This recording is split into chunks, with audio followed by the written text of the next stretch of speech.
வணக்கம். நான் உங்கள் குமரேசன் பேசுகிறேன். ஹாய் வியூவர்ஸ், எப்படி இருக்கீங்க?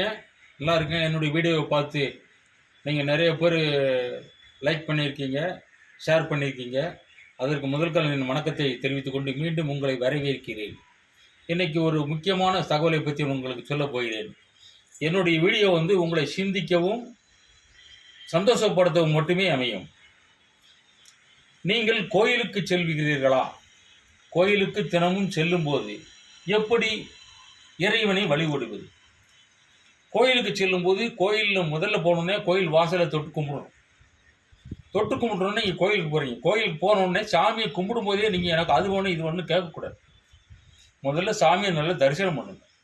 தரிசனம் பண்ணிட்டு பிரகாரத்தை சுற்றி வாங்க. சுற்றி அதுக்கு முன்னாடி நின்றுட்டு அதுக்கப்புறம் தான் நீங்கள் வேண்டுதலை கொடுக்க வேண்டும். முதல்ல போனோன்னே எனக்கு 1 லட்சத்தை கொடு, 2 லட்சத்துக்கு கோடியை கொடுன்னு கேட்டால் அது முதல்ல நம்ம கும்பிட்டுக்குன்னு அர்த்தமே இருக்காது.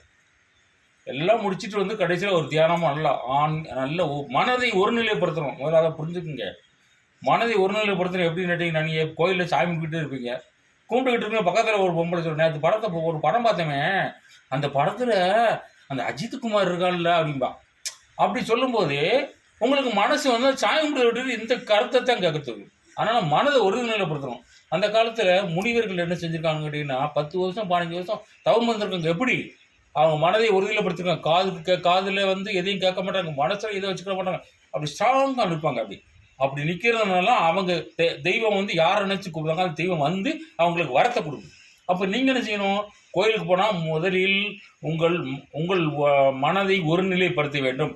தியானம்னா அப்படி உட்காந்துக்கணும். யார் எந்த சத்தம் கொடுத்தாலும் சரி, சைடில் வாங்கக்கூடாது, இங்கேயும் பார்க்கக்கூடாது, இங்கேயும் பார்க்கக்கூடாது.